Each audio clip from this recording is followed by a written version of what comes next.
आज का हमारा टॉपिक है prevention of operation and mismanagement का। कंपनीज एक्ट का सेक्शन 397 सब सेक्शन 1 हमें ये बताता है कि अगर किसी कंपनी का कोई भी मेंबर हो वो ये एक कंप्लेन दायर कर देता है ट्रिब्यूनल में कि उसकी जो कंपनी के अफेयर्स हैं वो इस मैनर में कंडक्ट किए जा रहे हैं जो कि पब्लिक इंटरेस्ट के लिए हानिकारक हैं या फिर उस मेंबर के किसी राइट को अफेक्ट करते हैं इन नेगेटिव मैनर, तो ऐसे केस में वो मेंबर या वो मेंबर्स अप्लाई कर सकते हैं ट्रिब्यूनल में कि ट्रिब्यूनल एक ऑर्डर पास करे ताकि उनका जो राइट है वो प्रोटेक्ट हो सके। अब जो सेक्शन 397 का सब सेक्शन 2 है उसके अंदर हमें ये पता लगता है कि कौन कौन से ऐसे केसेस हैं जहाँ पर ट्रिब्यूनल जो है वो रिलीफ दे सकता है। तो हम ये कह सकते हैं कि सब सेक्शन 2 ऑफ सेक्शन 397 हमें ये बताता है कि कौन कौन से सर्कमस्टांसेस ऐसे हैं जिनके अंदर ट्रिब्यूनल जो है में ग्रांट रिलीफ अंडर सेक्शन 397 के अंदर वो हमें रिलीफ दे सकता है। कौन कौन से सर्कमस्टांसेस हैं जिसमें पहला है,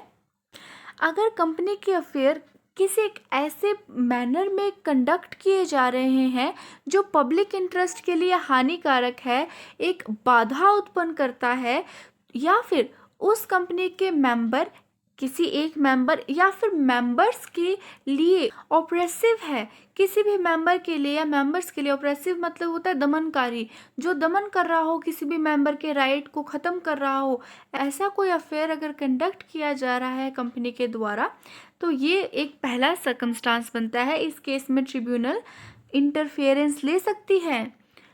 अब नेक्स्ट सर्कमस्टांस क्या है, देखो अब जब कंपनी का वाइंड अप हो रहा है वो या तो अनफेयर है मेंबर के लिए या हानिकारक है मेंबर्स के लिए, इन दोनों में से कुछ भी हो सकता है। तब ऐसे केस में कि कंपनी का वाइंड अप जो है वो अनफेयर साबित हो रहा है मेंबर्स के लिए, तो ऐसे केस में भी ट्रिब्यूनल इंटरफेरेंस दिखाता है और उनका राइट को प्रोटेक्ट करता है। अब यहाँ पर ट्रिब्यूनल को जो लगता है कि सही है, जो ट्रिब्यूनल सोचता है कि यहाँ पर ये डिसीजन सही बैठेगा इस केस में, तो वही डिसीजन ट्रिब्यूनल ले लेता है जो उसको लगता है कि ये फिट बैठ रहा है, यहाँ पे ये सही है। ठीक है, अब कौन कौन से मेंबर्स हैं जो इसमें अप्लाई कर सकते हैं, आइए देखते हैं। अब सेक्शन 397 जो है कंपनीज एक्ट का वो हमें बताता है कि जो कंपनी के मेंबर्स हैं उनके पास ये अधिकार होता है कि वो सेक्शन 397 और 398 जो कंपनीज एक्ट का है उसके अंदर अप्लाई कर सकते हैं। देखो according to section 399 of companies act कि कंपनी जिसके पास शेयर कैपिटल है, तो ऐसे केस में क्या होगा, जो एप्लीकेशन दायर कराई जाएगी ट्रिब्यूनल में तो उस एप्लीकेशन में 100 मेंबर्स, कंपनी के कम से कम 100 मेंबर्स के साइन होने ज़रूरी हैं, या फिर जितने भी मेंबर्स हैं कंपनी के, टोटल नंबर्स ऑफ मेंबर्स जितने भी हैं उसका 1/10 जो भी निकल कर आता है उतने मेंबर्स के साइन होने चाहिए। जो इन दोनों में से जो भी कम होगा या तो 100 मेंबर्स या फिर 1/10 ऑफ इट्स टोटल मेंबर्स, उन दोनों में से जो भी कम होगा वो चल जाएगा, वो माननीय होगा, उसी को लेकर हम चलेंगे। अब देखो अब इसके बाद क्या है, या फिर किसी मेंबर का साइन होना चाहिए जिसके पास 1/10 ऑफ इशूड शेयर कैपिटल है कंपनी का, उसकी होल्डिंग होनी चाहिए कि इशू जो कंपनी की शेयर कैपिटल इशू है उसकी 1/10 होल्डिंग उस मेंबर के पास होनी चाहिए जिसने साइन करे हैं। अब ध्यान से देखो, या तो 100 मेंबर्स या फिर 1/10, इन दोनों में से जोन सा कम हुआ, या फिर कोई भी मेंबर जिसके पास 1/10 ऑफ इशूड शेयर कैपिटल्स की उस कंपनी की होल्डिंग है। अब क्या हो अगर कंपनी विदाउट शेयर कैपिटल हो, तो इस केस में क्या होगा देखिए,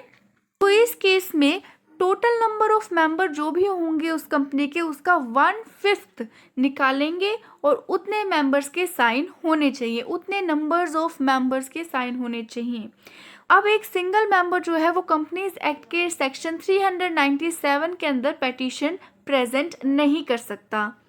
अब अगर एक डिजीज मेंबर है कंपनी का जिसका नाम रजिस्टर्ड में, जो कंपनी का रजिस्टर होते हैं मेंबर्स के जिनमें नाम लिखे होते हैं उसमें अगर रजिस्टर्ड है,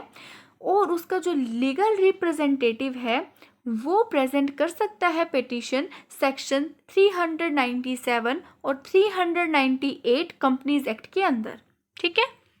जो कंपनीज एक्ट का सेक्शन 399 सब सेक्शन 4 है वो ये कहता है कि जो सेंट्रल गवर्नमेंट है यदि किसी भी सर्कमस्टांस के अंदर वो ऑथराइज कर देती है कंपनी के मेंबर या मेंबर्स को कि वो अप्लाई कर सकता है ट्रिब्यूनल के अंदर, तो जो रिक्वायरमेंट्स हमने अभी पहले स्टडी की हैं वो सारी माफ़ कर दी जाएंगी, उन सभी का कोई यूज़ नहीं होएगा। वो आराम से ट्रिब्यूनल में अप्लाई कर सकता है चाहे वो रिक्वायरमेंट पूरी करता हो या नहीं। अब देखो, the consent of the requisite number of member is required at the time of filing the application. Application के फाइल करते हुए तो ज़रूरी है, लेकिन अगर मेंबर्स ने बाद में अपना कंसेंट विड्रॉ कर लिया, निकाल लिया, तो क्या होगा? एप्लीकेशन में इफेक्ट पड़ेगा? बिल्कुल नहीं, एप्लीकेशन में कोई इफेक्ट नहीं पड़ेगा और जो बाकी के मेंबर्स हैं ना वो अपनी प्रोसीडिंग्स जारी रख सकते हैं, कंटिन्यू रख सकते हैं। तो अब हमने देख लिया कि कौन कौन है जो अप्लाई कर सकता है इस सेक्शन के अंदर। देखो मैंने आपको कितने सेक्शन बताए हैं, सेक्शन 397 सब सेक्शन 1 और इसी का सब सेक्शन 2 भी बताया था मैंने आपको। देन सेक्शन 399 को हमने एक्सप्लेन किया है